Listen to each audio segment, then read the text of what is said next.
Rod, before we even get into breaking down this game, I want to tell 49er fans we're going to get through this. This might be a little bit of a therapeutic session. This might be therapy, but when you lose a game like the way that they did, after we haven't been used to this in quite a while.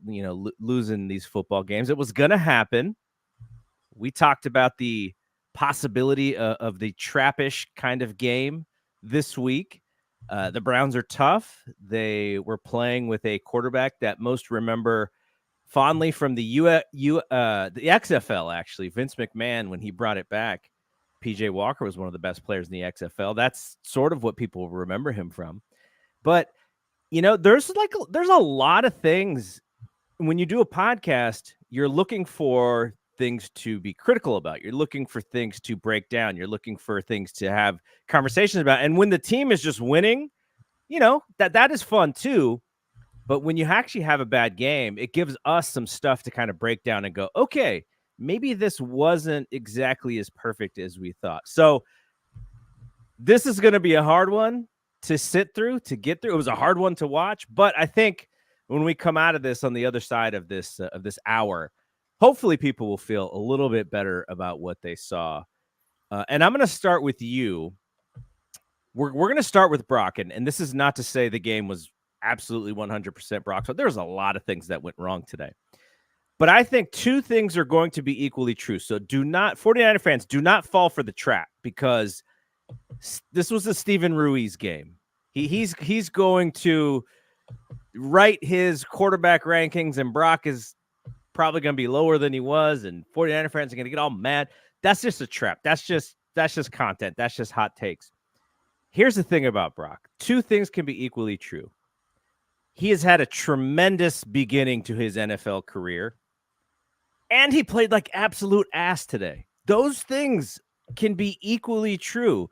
Because Brock played like ass today does not take away how great he's played already. So I'm going to tell you guys now, you're going to see it. People are going to troll the Niners, especially after last Sunday night where they beat the bumps off the Cowboys, riding high. Now you're on the perch. The only place you can go is a step or two down. So that's where we are today. Just don't fall for the goofiness that is going to be all of this week in NFL hot takes. But Rod, let's start with Brock, because you have not been rah Brock is the greatest since Joe Montana. I love what we've seen from him, but I haven't been like is Brock the next big thing? Like, we still have to see it. We are wise enough in this NFL game to see people who have played well, and then something happens, and then maybe you call some things into question. So let's analyze Brock first, and then we'll go from there, because I have a ton. I wrote so many notes down, but all my notes are almost like hypothetical questions in a sense. Like, I don't even know if they're answerable. But let's start with Brock. This is the first real adversity he's had to face in where whatever he's doing, whatever Kyle's calling, absolutely nothing is working. And he came back on the last drive to kind of redeem himself a little bit, to put it in the hands of Jake Moody, unfortunately. But this is real. This is kind of the test that you wanted to see him have. And that second half was brutal. And I saw some things that we haven't seen from him in his young career so far.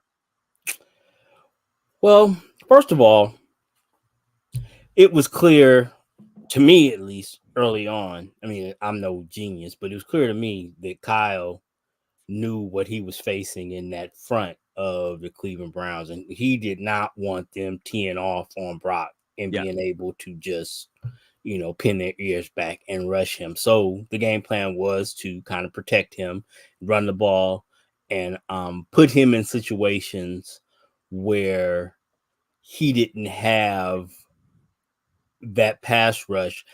But even in that number 94 was just eating Spencer Burford's lunch. Several times when you saw what you rarely see. I've only seen it a couple times, and several of those times were in 49er training camp where Myles Garrett gets into Trent's chest and just puts a steering wheel on him and drives him where he wants him to go. People just don't do. Nick and Myles Garrett are probably the only two people in the league that can really, and maybe TJ Watt that can do that. Where it's a toss up battle. It's crazy to watch. So it looked from the beginning that Kyle knew that was the situation we were in. That if Brock is dropping back 40 times, it's gonna be a problem. And that first drive was great, and then it wasn't, and then couldn't hang on we couldn't grip the ball all of a sudden, and it was a nightmare, which again, what I've been saying all along.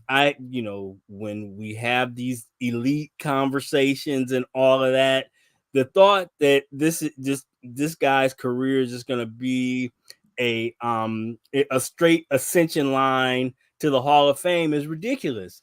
He's going to have these type of games. Yeah, absolutely. So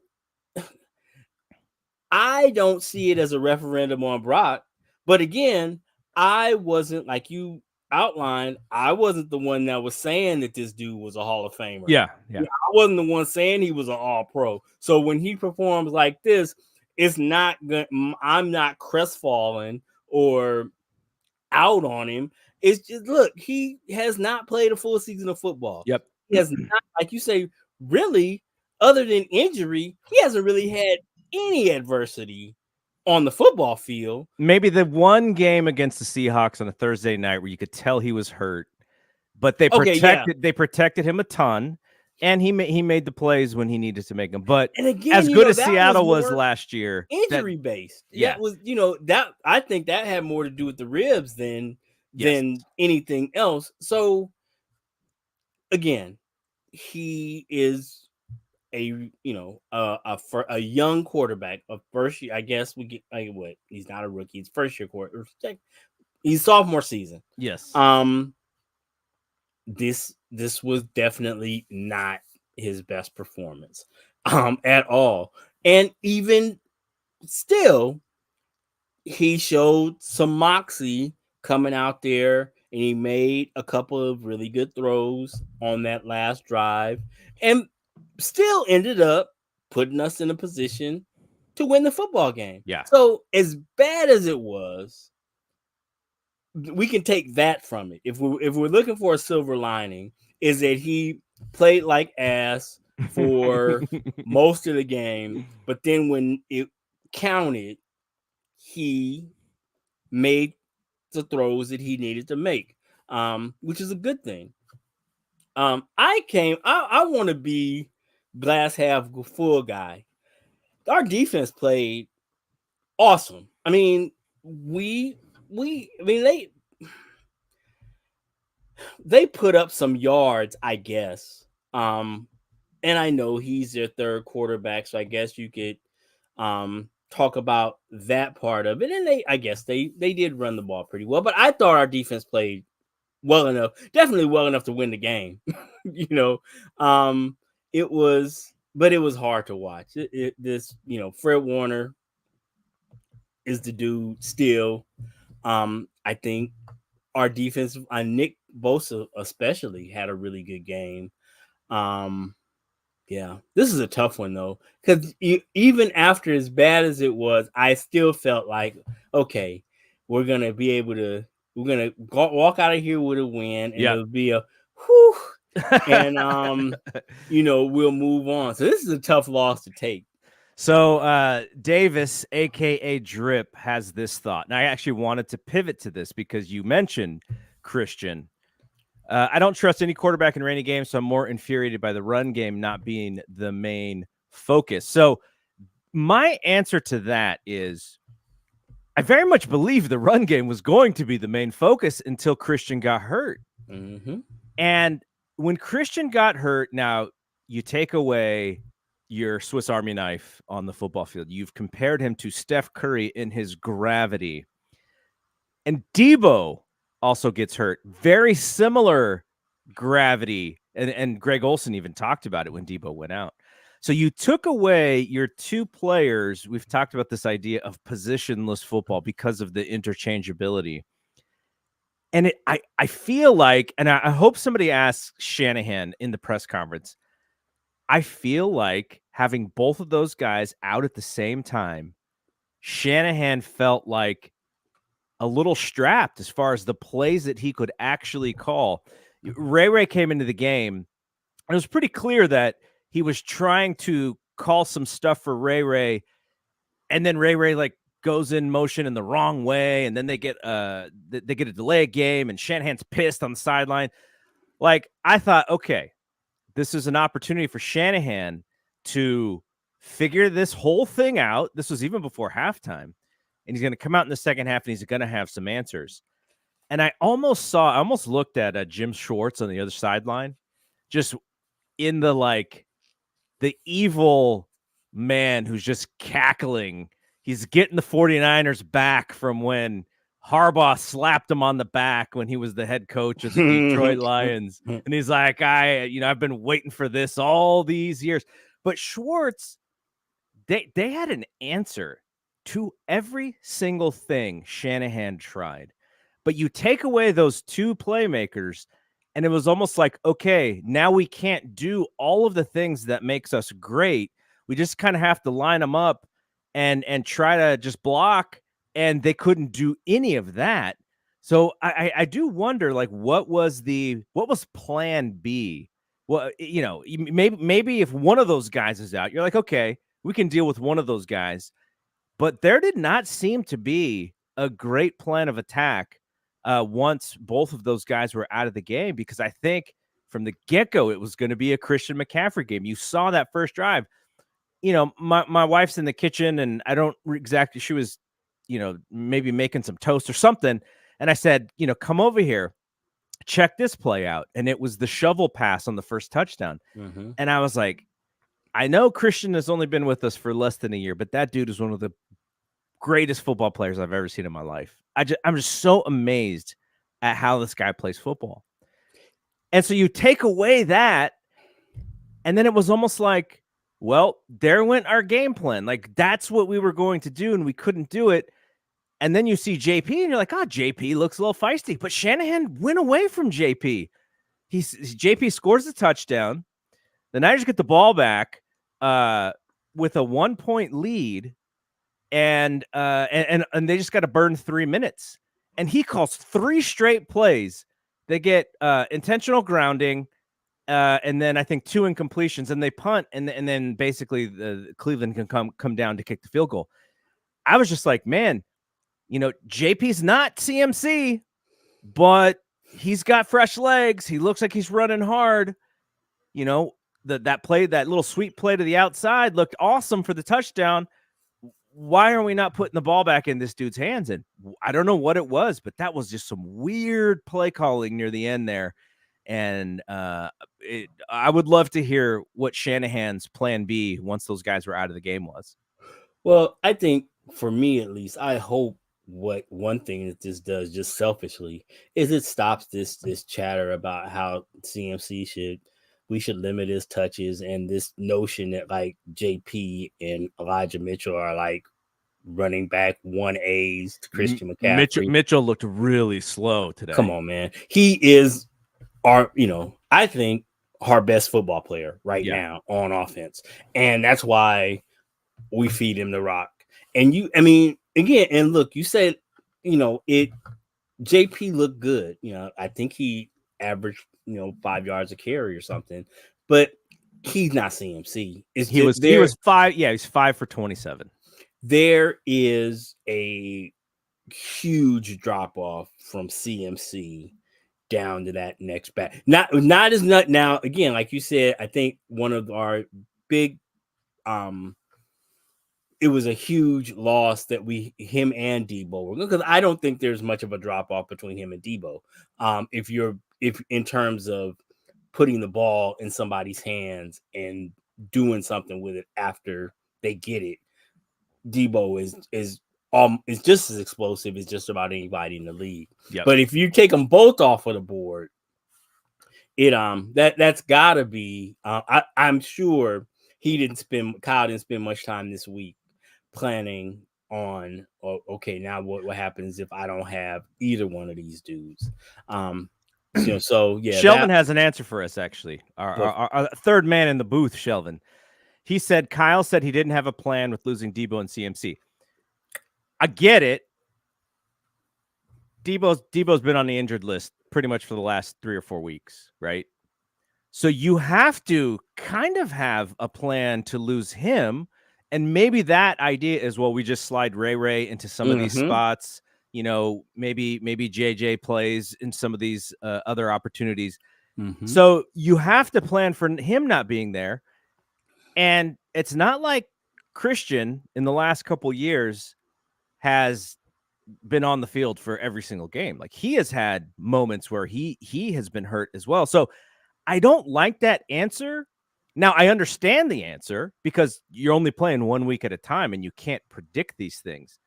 But, you know, against this defense, knowing that your A squad was not going to run up and down on these guys and score 35 points, I've very much felt that from the opening drive. Like, oh, like this Cleveland Browns defense, as much as I have not watched them, they are as advertised as far as how tough they are. And you know, it's funny.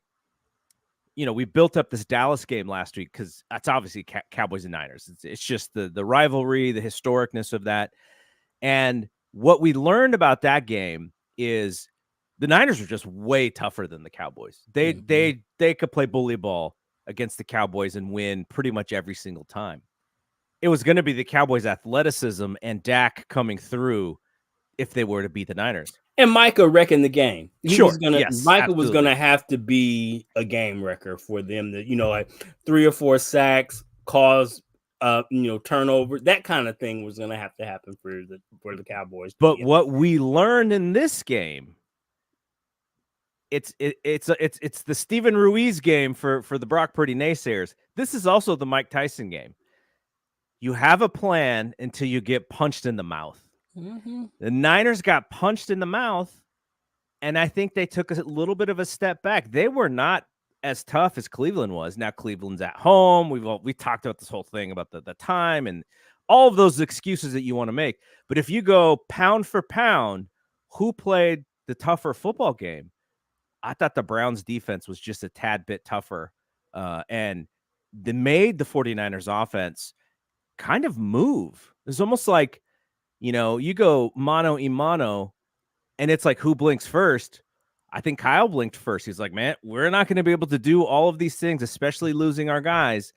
And man, what did the Niners have? They had like 11 yards of total offense up until like midway through the fourth quarter. That's a lot of kudos to that Cleveland Browns defense, the toughness that they had.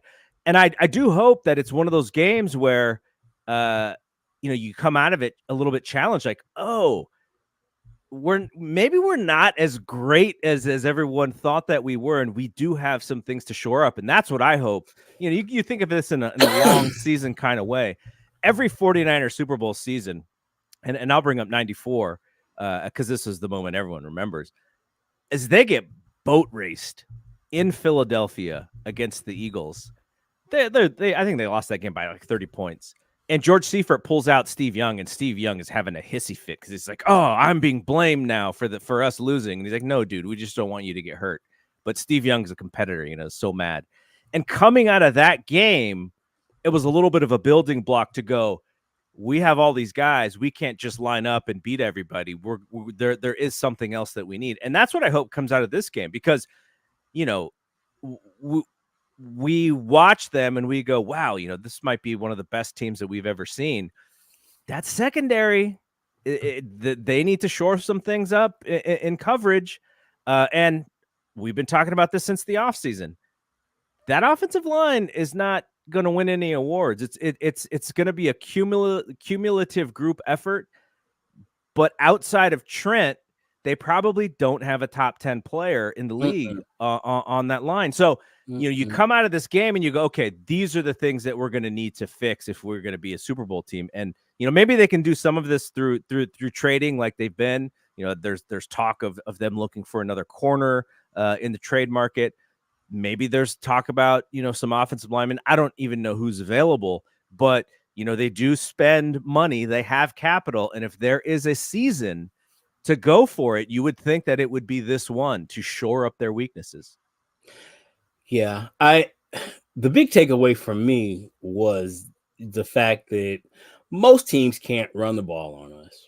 And they went 35 for 160 on us. And it changes when a team when we have to pay attention to stopping the run, it just changes everything in our front seven and the way we're able, because I keep saying it, and it's because it's true. Our entire defense is predicated on pressure. Mm-hmm. The pressure that we put on the quarterback, our defense, just structurally, I don't even think it matters as much. I mean, I guess it does matter who the talent is back there. That does matter. To say that doesn't is ridiculous. But we are structurally set up that those dudes aren't supposed to be having to carry dudes down the field for 3 and 4 seconds. That's just not how we're built. We're supposed to, if we can just stay in phase for 2.5 seconds, by that time, that quarterback is supposed to be getting heated up, and he's supposed to be on the move or on his back. So when we do that, we're able to execute that. Our secondary does fine.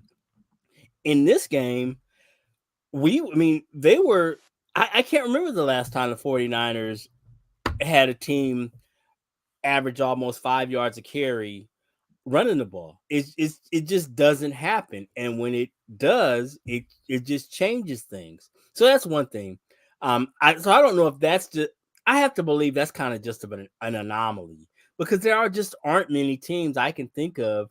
I think of this team with their offensive line, maybe the Eagles, maybe the Lions, and maybe the Chiefs. And that's about it as far as being able to kind of, I don't want to even say manhandle, because I don't think they manhandled us, but they were effective in opening up holes. So that was an issue. And like you say,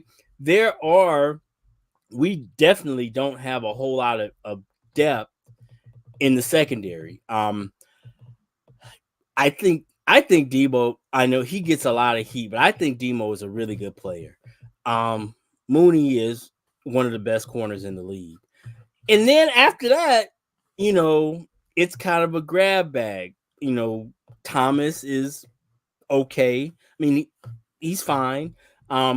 Oliver seems to be kind of up and down. So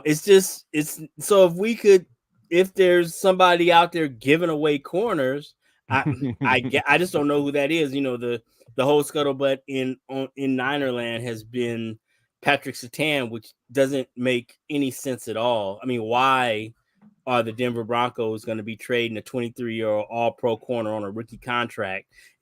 I guarantee you one thing: it's not because they can't afford him. Yeah, this is the Walton family. For people who don't know, right. they don't have money problems. So I don't know who this corner is that people are hot to trot to get off of. I mean, if you got good corners, that's all over the world. They're hard to get. So if you got one, there has to be a really good reason for you to get off of them, like the Rams.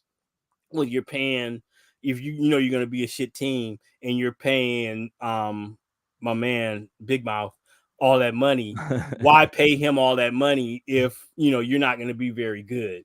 So you make a deal like that. So if there's somebody out there who's on a huge contract that the team decides they're going in another direction, then yeah. But I wasn't able to identify that when I was looking yesterday. So I think, and again, I don't know, like you talked about, that right side of the offensive line is going to continue to be a bugaboo. And again, the same argument.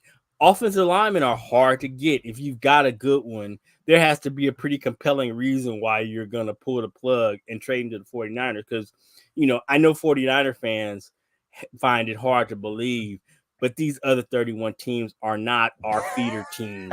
And they're not just out here trying to make us better because that's the thing to do. So, yeah, I think we're just going to have to, these dudes are going to have to, get better and be better. And I say this fully knowing that we were 5-0 just 60 minutes ago. So, I mean, it's not like the sky is falling necessarily, but we've been watching this long enough I know that I'm singing to the choir with you that we weren't drinking this Kool-Aid that this team is about to go 17-0. Exactly. And that the Super Bowl, they were already engraving our names on the title trophy. This is just the ebbs and flow of a football season. Now, I fully expect that they will lick their wounds and we'll go into Minnesota next week and we will perform at a very high level. I do not expect Brock to be at 50% again. I don't expect him to be under the type of pressure he was under. I just think this was a very unique test. All of those things that we talked about last week, that, some things that people talk about in terms of trends, like we hadn't won in Cleveland since like 84. I think that's nonsense. None of these dudes were even born then. No, not at all. But that West Coast to East Coast early game thing, as a bettor, I know that is a real thing. I mean, that statistically, everybody has a hard time doing that. That's why 9.5 or 10 this week was just nonsense. You can't bet that if you're a 49er fan. That's a sucker bet. Well, I mean, in our pick'ems, I just pick the Niners every time. I just but there's no money on that. Yeah, well very little money. Technically, it's bad juju. It's just bad juju when I pick against them. So I'm like, nope. I'm just blindly always taking them no matter what. Yep. But again, like you said, this is going to be a therapy session. Let's buck up, y'all. This is not the end of the world. Yes. They were a good team. I watched Cleveland coming into the week. So I watched all of their games on that little 30-minute condensed deal on NFL Plus. And you could tell that their offense is a mess without Watkins, but that defense is legit.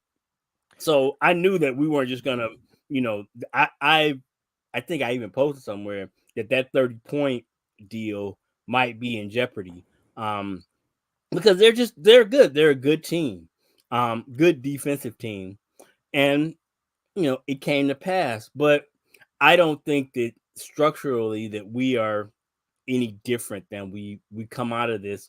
Well, I guess that depends on how severe those injuries to Debo and CMC were. It seems like CMC was trying to get back in and out of there. Yeah, and they put him in, and he came in, and I was like, oh, all right, we'll be fine. And then nope, he's gonna come out again. Yeah, and I know Debo kind of came in with a shoulder deal, so I don't know if we don't want I don't want to speculate on that necessarily, and whether or not he'll be available next week. But yeah, that again, our team is a solid. It's a good team. Not even solid. It's a really good team, but that's everybody barring injury. Yeah, and so we'll see what happens with those guys because as clearly we saw today, they are integral to what it is that we're trying to do.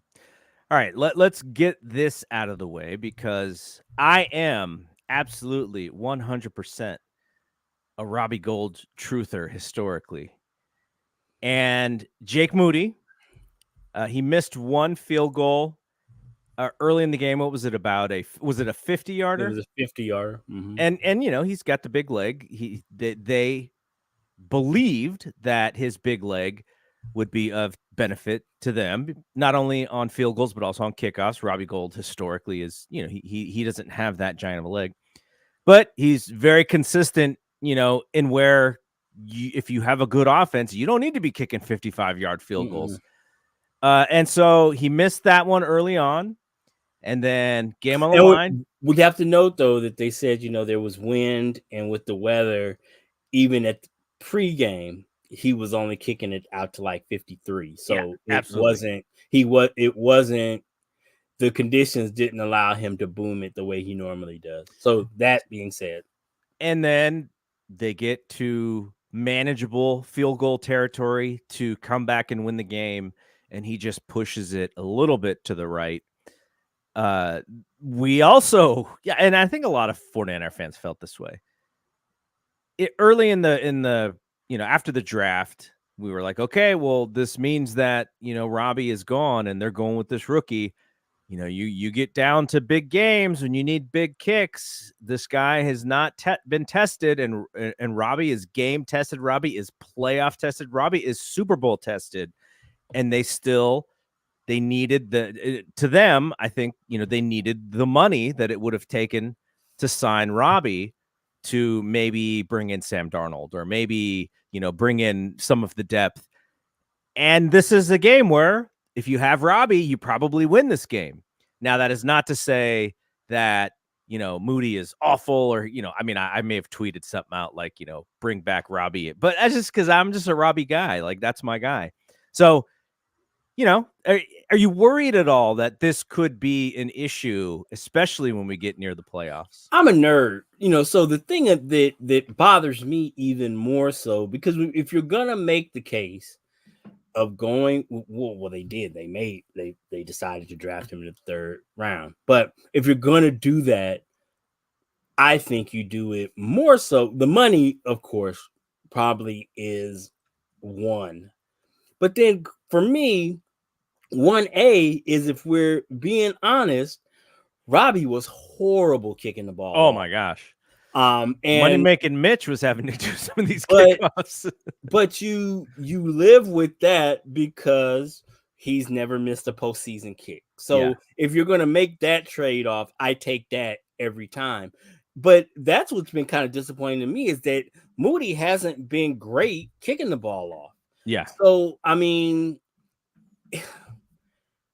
he's a rookie, so we gotta, at this point, the die has been cast. So all we can do is just root for him and hope that he, I guess nobody signed Robbie, so technically, and we've got $40 million worth of salary cap room. So, I guess theoretically, we could pay Robbie still. But and it wouldn't be as much, what's $5 million prorated over 11 weeks. So it is concerning. It's concerning that, that has always been my concern, is that we would get down to a time when he needed to make a big kick, and he's never been in a position. Don't you tell me about Michigan versus Northwestern. I don't want to hear about. Don't you do it? So he's never been in a big spot, and he's officially 0-for-1 now. 1-0 now, or meaningful situation. Yeah. So absolutely. That. So it is a concern, definitely. I think I'm gonna take this one, 49er fans. This is my fault. I said on this very show last week that the one thing the 49ers don't do is beat themselves. Now, there have been really good 49er teams that were a little overly aggressive, and they would get these penalties, and maybe the play clock management wasn't the greatest, and you're taking these delay of games. But my favorite thing about this team through 5-0 so far, very few penalties, very few unforced errors, no turnovers. And then we get to this game, and they have double-digit penalties. Now we can talk a little bit about the officiating here too, Yeah. because the penalty that is probably the one that loses them the game is Deshaun Gibson getting flagged for a personal foul for a hit that was high. Now, this officiating crew had major issues all game long. They did not know what was going on in a lot of this game. It was almost like it was just too physical for them. They're like, what? Football still played like this? You don't just throw 50 times. And so Gibson gets flagged for this play, which was absolutely not a penalty based on the letter of the law or the rule. And that allows the Browns to go ahead and kick that field goal. But there was a lot of bad penalties. Once CMC and Debo went out, you saw Trent and Ray run into each other on a screen that, who knows, maybe if that play is run perfectly, maybe Ray takes that 15-20 yards. But the Brock stuff where, the wet ball and, he's doing a rollout and he's expecting the clean rollout and he's like, oh, nope, I got to intentional ground this thing a bunch of different times. And, maybe late in the game when the clock is not on our side, maybe we take that sack instead of the intentional grounding where you lose the down and you get penalized. So there were just so many unforced errors, and in some cases, forced errors, just the pressure of that defense. And that is something that, if you're a coach and you're trying to find what is the thing that I can just harp on, you can't harp on the effort. The effort was there. There are other parts of the game where they just got outplayed. And if you're harping on that, then you're kind of being unfair. Shanahan can harp on all these damn penalties, these mistakes, and that could be the coaching moment of the week. And I think the mistakes for sure, but for the penalties, I don't even think, because a lot of them were questionable. But I will say, as a coach and a coaching point, what you have to say is you have to stress to your players. You have to understand the circumstance and what has been happening on the field today. And the Niners, 12 for 105, Cleveland 13 for 119. So clearly they were flag happy today. Yes. So at a certain point, you have to recognize what's happening. And I hear, NBA people talk about that. You have to realize how the game is being officiated, and you have to adjust your play to how the game is being called. So this is a game where clearly they threw 25 flags. So you can't, and again, I don't know, somebody like Deshaun Gibson, I don't know how in that moment he governs himself differently, because he didn't do anything wrong, but and what his instinct was this dude is, if he makes this catch, I need to make sure it is short of the first down, and that was what that hit was. And so he's hitting the guy as if he's going to catch the football, and that was the play, was to stop him from getting a first down. And it was clean. He didn't hit him above the head. I mean, he didn't target him. So, I mean, again, I think that's one that when we go back, and I don't think he's going to catch any real grief, because I don't think he did anything wrong. It was a bad call. But again, I just think as a coach, what you stress is you guys just have to know what's going on out there, and they're calling it tight today. So, be extra careful. What did you take of Shanahan being a little bit more demonstrative than he usually is on the sidelines? He will get upset, especially at the referees, if he thinks that there's an injustice happening. But when the offensive, the one thing about this Brock run is that he and Shanahan have been so in sync that one of the things that people say about Brock is that Brock is just running the Shanahan game plan, and Shanahan gets guys open and he just has to make the right read and boom, boom, boom, boom, boom. But there seemed to be a little frustration with Shanahan and the offense today that we haven't seen with, you'd have to go back to maybe the Brian Hoyer and CJ Beathard days for Shanahan to be this mad at the offense. It's there, but and I think if you ask my opinion, is there aren't very many times where Kyle doesn't have answers, and Yeah. there were times where it just seemed he did not have answers, and they talked about it on the broadcast. Olsen talked about how Schwartz seemed to have for everything the Oh, yeah. 49ers for the 49ers plan to do. He had an answer for it, and there were times where it just seemed like Kyle didn't really know what to call because we just weren't able to execute. Because there were times when he got Brock looks, and Brock just, for whatever reason today just wasn't his day. He wasn't, and that's something that we just simply haven't seen from him. Is that there were just throws where he just flat missed. Here's a question for you. We know Brock loves throwing over the middle on those timing routes, those little posts, where he does not have to put a lot of air on the ball. A lot of those shots that he missed were towards the sidelines. It was to the outside, and that's where you saw some of the fluttering, some of the ball like just being way off. And some of it was him having to throw earlier than he wanted, I'm sure. Mm-hmm. But that's going to be another thing that some of these defenses take away from this game is Exactly. if we force them to the outside, Brock is just not as good. But then again, if you have Debo, if you have CMC, you probably can still throw to the inside. It's just it's just having JJ and Ray in there more. I didn't see did my guy BBD Ronnie Bell, did he play I even think today? he got a couple of snaps. He's in the box score. He's in the box. I don't think he got any attempts though, but I saw him. He's in there. Okay. Yeah. Yeah, and Kittle. Oh no, he wasn't. He didn't get anything. I saw Dwelly and Debo had a target.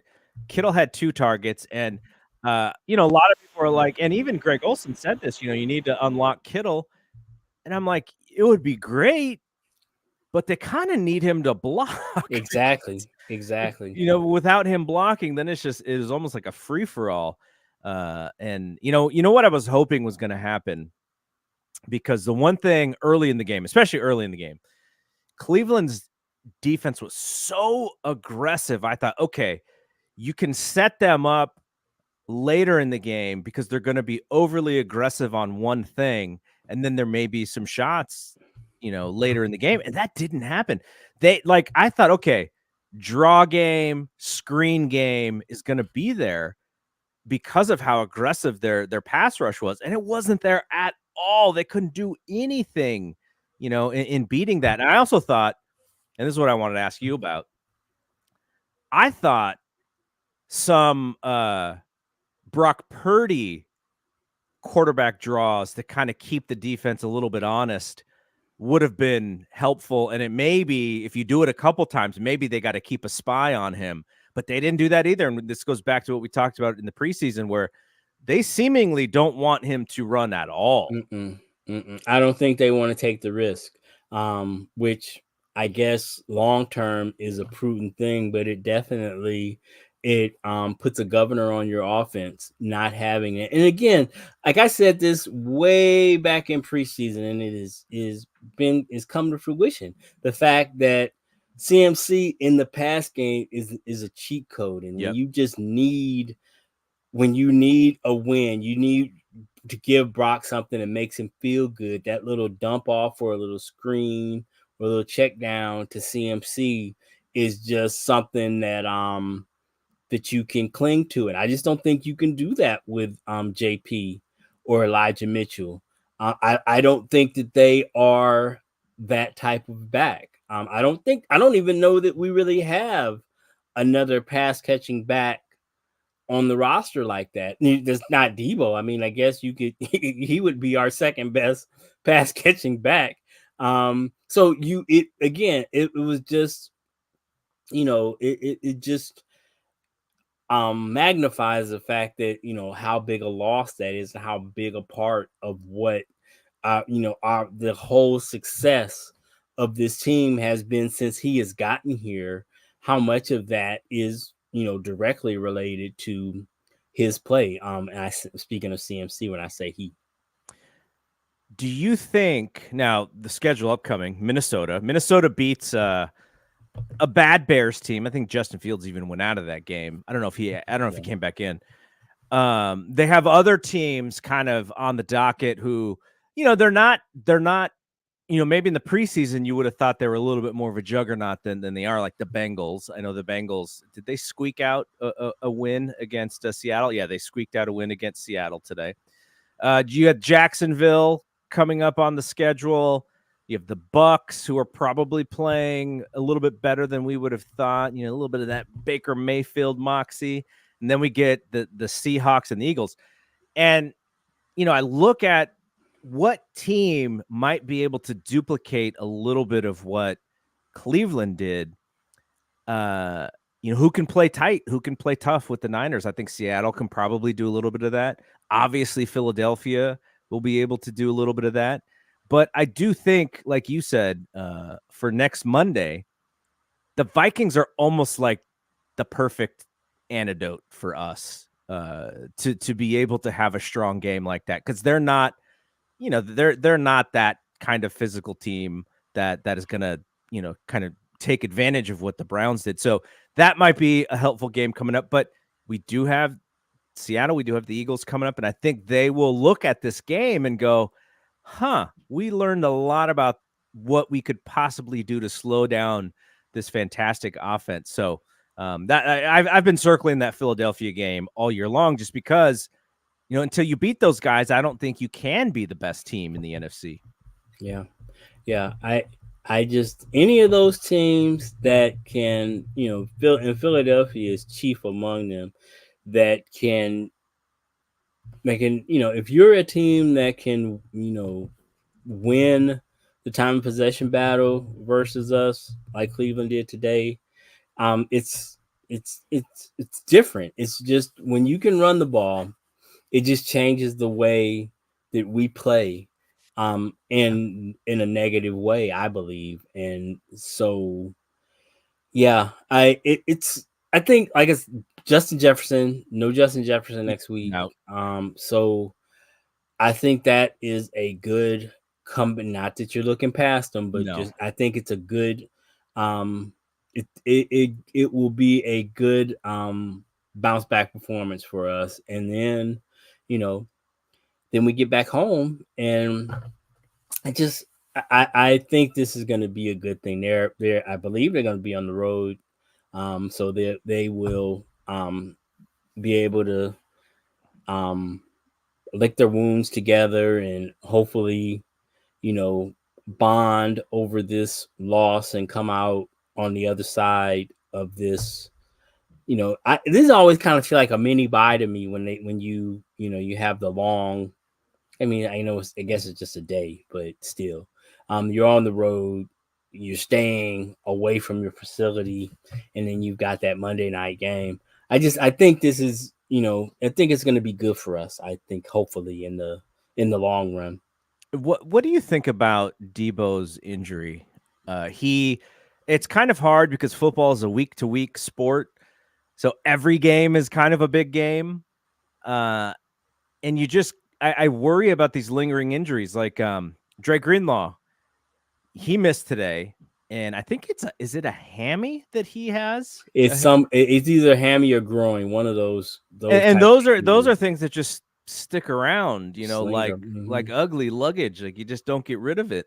Yeah. And for Debo, just he's always dinged up. So you kind of wonder if this isn't the NBA. You're not load managing guys in the NFL, but you do wonder if you go, hey, we just gotta get this guy some rest so that he can heal, so that he can be back.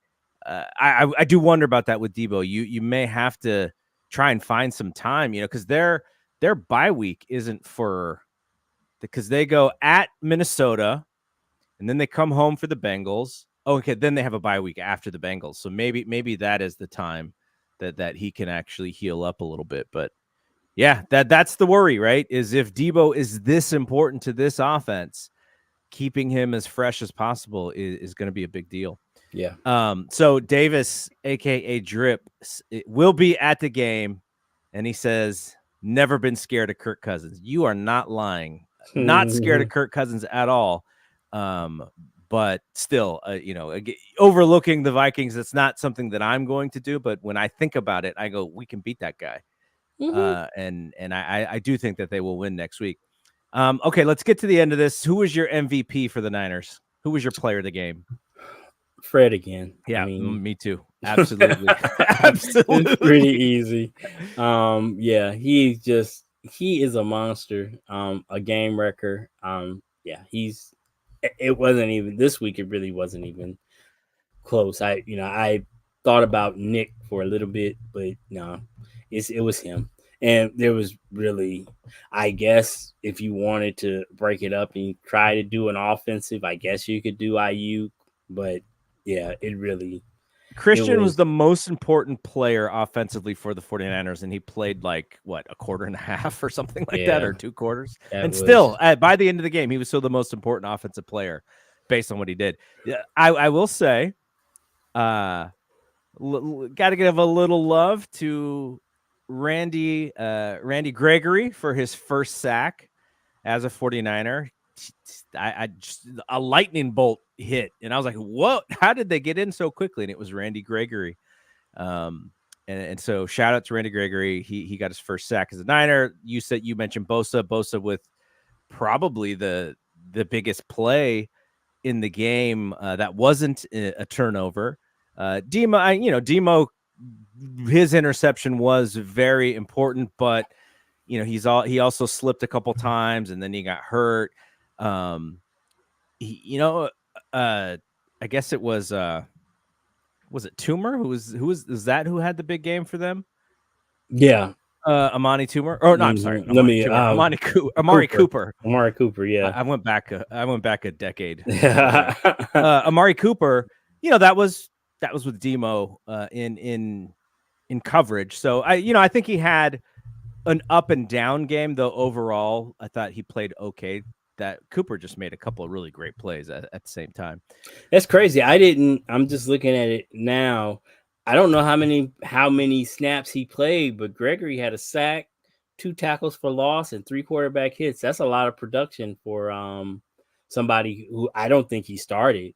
I don't be looking at the defensive line like that, but I can't imagine. I thought it was Farrell was who started, but yeah, I don't know how many snaps he played, but that's a hell of a lot of production. But I mean, it wasn't like he was like on the street. He was in a NFL facility. But yeah, that's a great first game. And then I keep sharing Davis's quotes. This one made me laugh.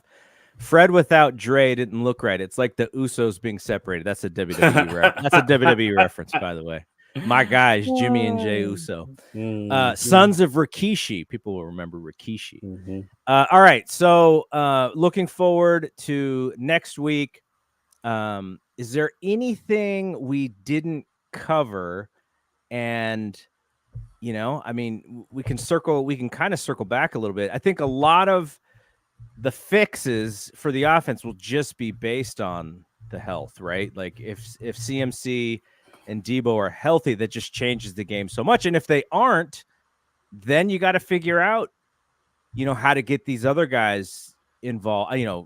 Ronnie Bell, one of them, maybe he's a bigger part of the offense, because it does seem like Juwan Jennings is specific. Like they have him for specific opportunities, on third down, and this dude is not going to be running the same routes as someone like Debo. So maybe Ronnie Bell gets a little bit more action. And then, we did over the off season, it was really about Davis Price and Mason working on their receiving, skill sets. So if CMC is out, then that is something, because you don't want to take that aspect of the game away, and all of a sudden you just become predictable with your RB position. So hopefully they can dial up plays that may not be as great as when CMC is there, but these guys are going to need to be able to catch the ball as well, because you can't just change the offense. And I just hope that it's just a matter of working himself back into it because Elijah Mitchell did not look very good today. This looks slow. Yeah. This looked very predictable when and okay, here's something else I just thought about that I wanted to talk to you about. I felt like based on the personnel that was in the game, Schwartz knew what was coming. Yeah. Every time they brought Ray in and they put him in a certain position, they're like, "Oh, okay, we know what's coming." Now they still got the jet sweep working, so that was a nice little surprise. But the second you put Elijah Mitchell in, you know what's coming. Yeah, you're not putting him in to run some creative play for him to get a pass out of the backfield. You're putting him in to run him up the gut. And so the personnel aspect of this game also, I thought Shanahan kind of gave away what was coming a lot based off of who he was bringing into the game. So that is something, you know, I wanted to see a little bit more trickery. Like, oh, you got Mitchell in the game. Well, we're actually setting this up to be some sort of, you know, screen to Kittle that you would not be able to telegraph by having Mitchell in. And they just didn't. They tried to run, you know, plays that they were running with the best personnel they had. But I think Schwartz just was not. He's just like, okay, we know what's coming. Here we go. We're bringing it. And that was some of it as well. Yeah. And they are a good defense front to back. Their front is really good, and their second. I mean, they just solid players all around. So, yeah, like you say, if you're tipping and they're keyed in on what you're going to do, it's going to make for a long day. And it just goes back to when you have Christian and Debo, you don't tip anything because you can run every possible play that you want with those guys. Yeah, it makes such a big difference. So hopefully we can get both of those guys back, and at least one of them. Because I think two of them it's a bridge too far, especially in game. I mean, It's not like he was. Again, I guess you could be critical of him, but I don't know how much. I mean, so then how much time do you spend during the week planning for not having both of them? I don't know how that works, but yeah, I guess going into this week, I guess you'll have to spend some time because I guess it's a possibility that you don't have any of them.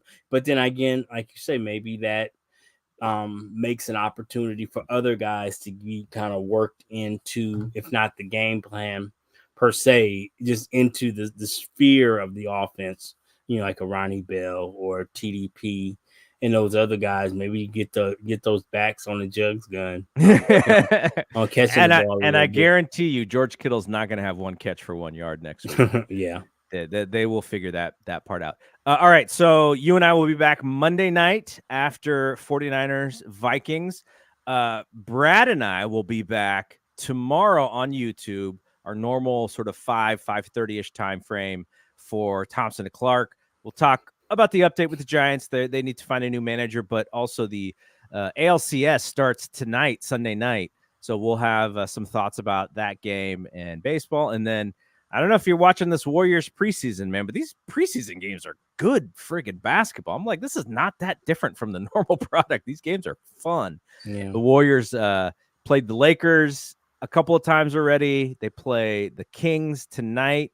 And I forget, I think they may have the Kings one more time this week. And then Brian and I will be back on Thursday on YouTube. Obviously, all of those shows that we do on YouTube, they get uploaded that evening into the BSPN audio feed.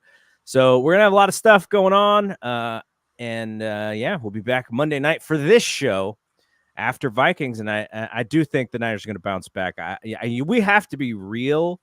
You know, we are fans, but, you know, we have to be realistic about what happened as well. There's no good, you know, if you want the 49ers, the Tim Ryan 49ers.com podcast, that's not what we're going to do.